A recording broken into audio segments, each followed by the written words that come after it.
Movie की शुरुआत में लड़की को देखते हैं। रास्ते में सैर करते हुए उसे मशीन मिलती है जिसे देखने के लिए वे वहाँ पर रुक जाती है। उंगली डालने पर यह मशीन फ्यूचर बताती है। अपनी मौत का समय जानने के लिए वे उसके अंदर उंगल डालती है। मशीन लड़की की उंगली में छेद करता है। उसके बाद वे उसका खून निकालता है। फिर वे मशीन कागज का एक टुकड़ा बनाती है जिसमें लड़की की उम्र बताई थी। वो लड़की जवानी से बूढ़ी होकर मरेगी। बुरी किस्मत, जब वे लड़की सड़क पर दौड़ रही थी तो एक कार ने उसे कुचल डाला जिससे उसकी मौत हो जाती है। अगले सीन में हम एक व्यक्ति को देखते हैं जो टेनिस खेल रहा होता है। उसकी भविष्यवाणी मशीन ने पहले कर दी थी कि उसकी मौत कैसे होगी। मशीन ने पहले ही बता दिया था कि उसकी मौत पैराशूट के कारण होगी, जिससे वे आदमी काफी घबरा जाता है क्योंकि वह इस बार पैराशूट के साथ कूदने की योजना बना रहा है। जब वह अपने दोस्तों से डेथ मशीन के बारे में पूछने वाला था, लेकिन उसी वक्त पैराशूट उसके सिर पर आकर गिरता है जिससे उसकी मौत हो जाती है। फिर हम मूवी को आगे बढ़ते देखते हैं। उसी वक्त डेथ मशीन जो एक बच्चे की मौत की भविष्यवाणी करती है, मशीन कहती है कि वह एक हॉट लड़की के कारण मर जाएगा। बच्चा सेक्सी लड़कियों से सावधान रहने का फैसला करता है। समुद्र किनारे एक खूबसूरत लड़की उसके बगल में बैठती है। जब वह उससे बात करने की कोशिश करती है तो वह तैयार नहीं था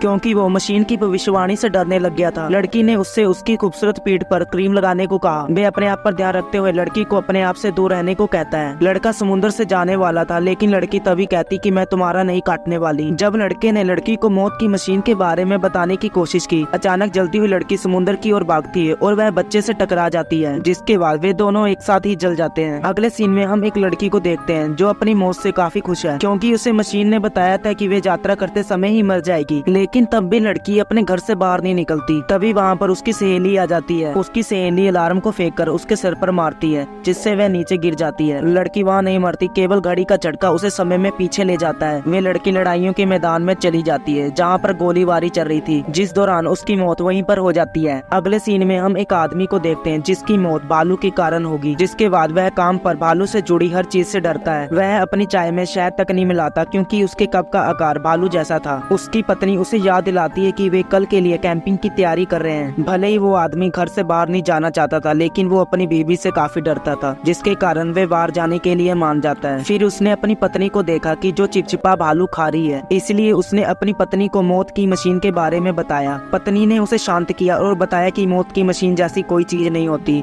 लेकिन वह फिर भी इससे बाहर नहीं निकल पाता। वह डर के कारण चारों ओर देखता रहता है। जब वे झाड़ियों से होकर गुजरता है तो वहाँ पर उसे कुछ आवाजें आती है। जब वे दोनों जंगल के बीच तंबू लगाते हैं तो वे अपने पास हथियार रखता है। फिर वह अपने आप को भालू से बचाने के लिए रात को नहीं सोता। सुबह उस आदमी को एहसास हुआ कि कोई भालू नहीं है। अब वह सोचता है कि कोई भी डरने वाली बात नहीं है, इसलिए उसने कुल्हाड़ी जमीन में फेंक दी और बाद में अपने घर जाकर आराम महसूस करता है। उसने खुशी से कप में शहद मिलाया। उसका दोस्त वहाँ पर आके उसकी ट्रिप के बारे में पूछता है। भालू कचरे के डिब्बे में से निकलकर उस पर झपटा मारता है। अंत उस आदमी की मौत हो जाती है और यहाँ पर मूवी खत्म होती है।